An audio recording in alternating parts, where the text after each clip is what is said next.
என்னுடை வஞ்சக இயற்கை யாவையும் பொன்னுடை விடையினோய் பொறுத்து கொண்டு நின் தன்னுடை அன்பர்தம் சங்கம் சார்ந்து நான் நின்னுடை புகழ்தனை நிகழ்த்த செய்கவே.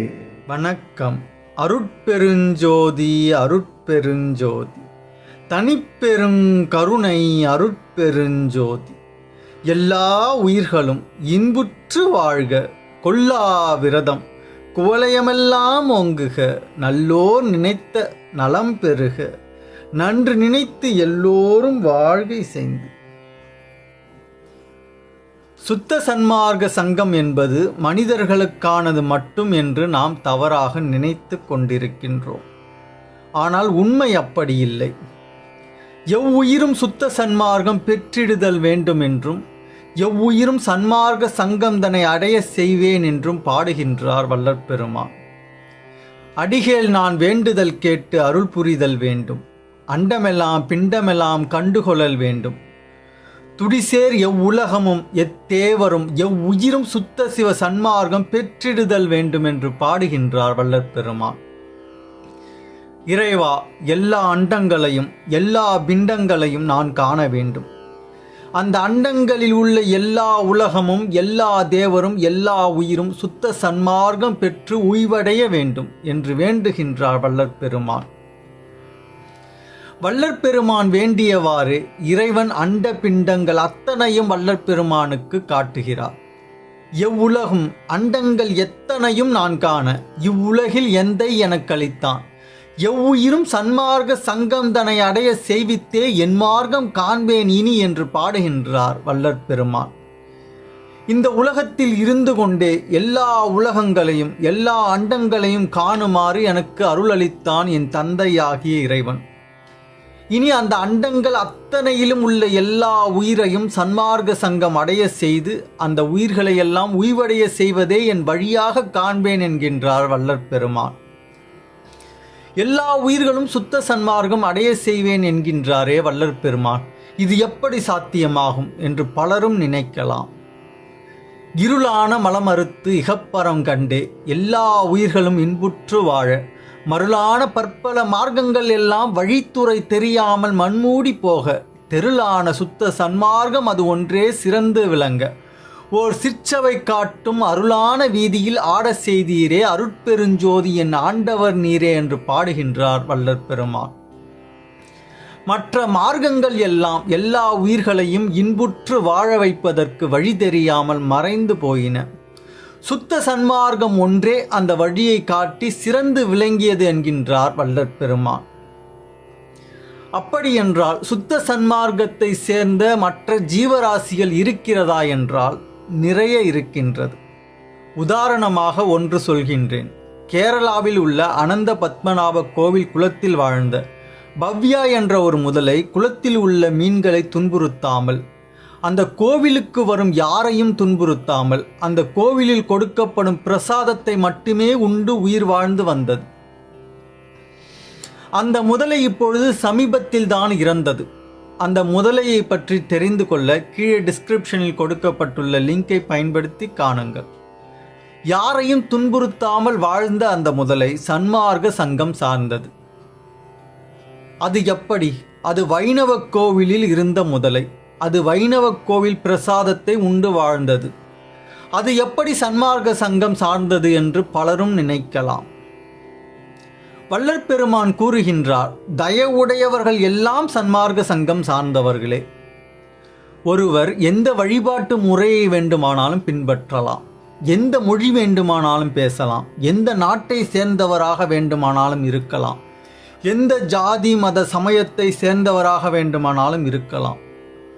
இதையெல்லாம் தாண்டி எந்த உயிராக வேண்டுமானாலும் இருக்கலாம். அந்த உயிர் கருணையோடு மற்ற உயிர்களுக்கு உதவி செய்து எந்த உயிருக்கும் எந்த வகையிலும் தீங்கு செய்யாமல் வாழ்ந்தால் அந்த உயிர் சுத்த சன்மார்க்கத்தை சார்ந்தது. அப்படி பல உயிர்களின் கருணையான ஜீவகாருண்ய செயலுடைய வீடியோ பதிவுகளை நாம் தினந்தோறும் பார்த்து கொண்டுதான் இருக்கின்றோம். அந்த உயிர்கள் எல்லாம் சுத்த சன்மார்க்க சங்கத்தை சார்ந்தவைதான். இப்போது நான் இந்த உடம்பில் இருக்கின்றேன், இனி எல்லா உடம்பிலும் புகுந்து கொள்வேன், அஞ்ச வேண்டாம், திருத்தி விடுவோம் என்று வள்ளற்பெருமான் கூறியதை இதனோடு ஒப்பிட்டு உணரலாம். மேட்டுக்குப்பத்தில் வள்ளற்பெருமான் உபதேசம் செய்யும் போதெல்லாம் மக்களோடு ஒரு முட ஆட்டுக்குட்டி தினந்தோறும் வந்து அந்த உபதேசத்தை கேட்டுவிட்டு சித்தி வளாகத்தை வலம் வரும் என்று கூறுகிறது வரலாறு. அந்த ஆட்டுக்குட்டியும் சுத்த சன்மார்க்கம் சார்ந்ததே. பலரும் சுத்த சன்மார்க்க சங்கத்தில் இணைவது எப்படி என்று கேட்கிறார்கள். சுத்த சன்மார்க்க சங்கம் என்பது உலகத்தில் ஒருவரால் தோற்றுவிக்கப்பட்டது இல்லை. அது இறைவனின் கருணையால் இயற்கையாகவே இருந்தது. இயற்கை தொன்மையாம் சுத்த சன்மார்க்கம் என்பார் வள்ளற்பெருமான். எனவே அந்த சங்கத்தில் சந்தா கட்டி சேர்வது என்பது கிடையாது. அது இறைவனுடைய நெறி. இந்த நெறியில் சேர வேண்டுமென்றால் உயிர்களுக்கிடையே எவ்வித பேதமும் இன்றி கருணை உணர்வோடு மற்ற உயிர்களுக்கு உதவி செய்து எந்த உயிருக்கும் எந்த வகையிலும் தீங்கு செய்யாமல் வாழ்ந்தால் அவர்கள் இறைவனால் சுத்த சன்மார்க்க சங்கத்தில் சேர்த்து கொள்ளப்படுவர். அவர்கள் சுத்த சன்மார்க்கம் என்றால் என்ன என்றே தெரியாதவராக கூட இருக்கலாம். அப்படி கருணையாக வாழ்வது எந்த ஒரு உயிரினமாக வேண்டுமானாலும் இருக்கலாம். எந்த உயிருக்கும் தீங்கு செய்யாமல் தன்னால் முடிந்த அளவு நன்மை செய்து வாழும் எந்த ஒரு உயிரினமானாலும் அது சுத்த சன்மார்க்க சங்கம் சார்ந்ததே. இப்படி எல்லா உயிர்களும் இன்புற்று வாழ வேண்டும் என்று ஒவ்வொரு உயிரும் நினைத்தால் மட்டுமே எல்லா உயிர்களும் இன்புற்று வாழ முடியும். இந்த உலகில் உள்ள எல்லா உயிர்களும் அப்படி நினைக்கும் நாள்தான் கலியுகம் முற்றிலும் ஒழிந்து சன்மார்க்க காலம் முழுமை பெற்ற நாள். அதுதான் முழுமையான சுத்த சன்மார்க்க ஆட்சி. அந்த ஆட்சியில் மற்ற உயிர்கள் எல்லாம் எப்படி இருக்கும் என்று வள்ளற்பெருமான் மனுமுறை கண்ட வாசகத்தில் குறிப்பிடும் இந்த வாசகத்தோடு ஒப்பிட்டு பார்க்கலாம்.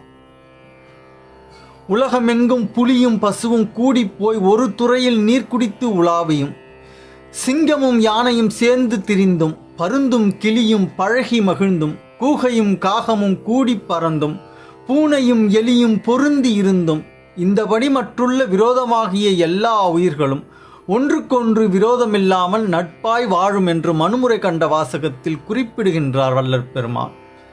அதுவே முழுமையான சன்மார்க்க காலம். இப்படி ஒரு காலம் வருமா என்றால் வரப்போகிறது. அந்த காலத்தை கலியுக முடிவு என்றும் சத்தியயுக ஆரம்பம் என்றும் இந்து மதம் கூறுகிறது. மேலும் பல சமய மதங்களும் இதனை குறிப்பிடுகின்றன. கலியுகம் முடிந்தால் கிருதயுகமாகிய சத்திய யுகம் தோன்றும். அந்த சத்திய யுகத்தில் எல்லோரும் நல்லவர்களாகவும் கருணை உடையவர்களாகவும் இருப்பார்கள். புலி, சிங்கம், மான், ஆடு, மாடு என அனைத்து உயிர்களும் ஒன்றாக கூடி வாழும். எந்த உயிரும் எந்த உயிரையும் கொன்று வாழாது, வாழ வைத்து வாழும் என்கிறது இந்து மதம். இதனை வள்ளற்பெருமான் ஆண்டவர் வருகின்ற தருணமாக குறிப்பிடுகின்றார். ஆண்டவர் விரைவில் வரப்போகிறது சத்தியம். அதனால் நல்ல முயற்சியில் இருப்பவர்கள் பெற வேண்டியதை பெற்றுக்கொள்வார்கள். ஆனால் சரியான முயற்சி இல்லாதவர்கள் ஆண்டவரின் வருகையால் நல்லவர்களாக மாற்றப்படுவார்கள். அதன் பிறகு அவர்கள் நன்முயற்சி செய்து பெற வேண்டியதை பெற முடியும் என்கிறார் வள்ளற்பெருமான். எனவே அப்பொழுது நல்லவர்கள் மட்டுமே வாழ்வார்கள் என்று இங்கு உணர முடிகிறது. கொடிய விலங்குகளையும் கொல்லக்கூடாது என்று சொன்ன வள்ளற்பெருமான் கொடிய உயிர்கள் அத்தனையும் போய் ஒழிக என்று பாடுவார். அதற்கு காரணமும் இதுவே. கொடிய செய்கை உடைய பிறப்புக்கள் இல்லாமல் ஒழிந்து யாருக்கும் துன்பமளிக்காத நல்ல பிறப்புக்கள் மட்டுமே இந்த உலகத்தில் உண்டாக வேண்டும் என்னும் விருப்பத்தாலே வள்ளற்பெருமான் அவ்வாறு குறிப்பிடுகின்றார். அச்சம் தவிர்த்தே அருளில் செலுத்துகின்ற விச்சை அரசே விளங்கிடுக, நச்சரவம் ஆதி கொடிய உயிர் அத்தனையும் போய் ஒழிக, நீதிக்கொடி விளங்க நீண்டு என்று பாடுகின்றார் வள்ளற்பெருமான். இறைவனின் நியதியும் இதுவே. உயிரிரக்கம் இல்லாததனால்தான் கொடிய பிறப்புக்கள் உண்டாகின்றன. எல்லோருக்கும் எல்லா உயிர்களிடத்தும் இரக்கம் உண்டாகிவிட்டால் கொடிய செய்கையுடைய பிறப்புக்கள் இருக்காது. கிறிஸ்தவ புனித நூலான பைபிளும் உலகம் முழுக்க சைவ உணவு பழக்கம் மட்டுமே இருக்கும் காலம் வரப்போகின்றது என்று கூறுகின்றது. அப்பொழுது இந்த உலகம் எப்படி இருக்கும் என்றும் கூறுகின்றது. அப்பொழுது ஓநாய் ஆட்டுக்குட்டியோடே தங்கும், புலி வெள்ளாட்டுக்குட்டியோடே படுத்துக்கொள்ளும், கன்றுக்குட்டியும் பாலசிங்கமும் காளையும் ஒருமித்து இருக்கும். ஒரு சிறு பையன் இவைகளை நடத்துவான். பசுவும் கரடியும் கூடி மேயும், அவைகளின் குட்டிகள் ஒருமித்து படுத்துக்கொள்ளும். சிங்கம் மாட்டை போல் வைக்கோல் தின்னும். பால் குடிக்கும் குழந்தை வீரியன் பாம்பு வலையின் மேல் விளையாடும். பால் மறந்த பிள்ளை கட்டுவிரியன் புற்றிலே தன் கையை வைக்கும். என் பரிசுத்த பர்வதமெங்கும் தீங்கு செய்வோரும் இல்லை, கேடு செய்வாரும் இல்லை. சமுத்திரம் ஜலத்தினால் நிறைந்திருக்கிறது போல் பூமி கர்த்தரை அறிகின்ற அறிவினால் நிறைந்திருக்கும் என்கிறது பைபிள். இப்படிப்பட்ட அந்த உலகத்தில் அசைவம் உண்பவர்கள் எவரேனும் இருக்க முடியுமா? விலங்குகள் கூட அசைவம் தின்னாது என்கிறது இந்த வரிகள். அப்படியென்றால் இப்பொழுது நாமும் நம்மை சுற்றி உள்ளவர்களும் நம்மோடு வாழும் இந்த விலங்குகளும் பிற உயிர்களை கொன்று உண்கின்றோம் என்றால் நாமெல்லாம் கொடியவர்களாக கொடிய செயல்களை செய்து இந்த உலகை கொடிய உலகமாக வைத்திருக்கின்றோம் என்று பொருள். இந்த கொடுமைகள் எல்லாம் எப்பொழுது இல்லாமல் போகிறதோ அப்பொழுது உணர்ந்து கொள்ளலாம் கலியுகம் முடிந்து விட்டது என்று.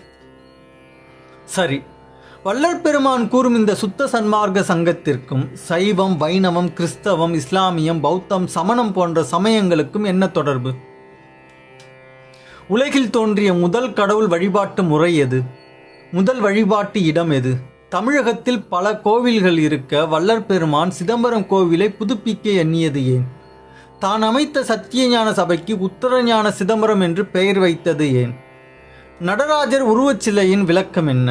வரும் பதிவுகளில் தொடர்ந்து சிந்திப்போம்.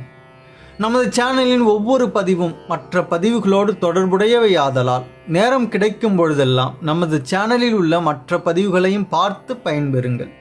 இனிவரும் பதிவுகளை புரிந்து கொள்வது எளிதாகும். நன்றி.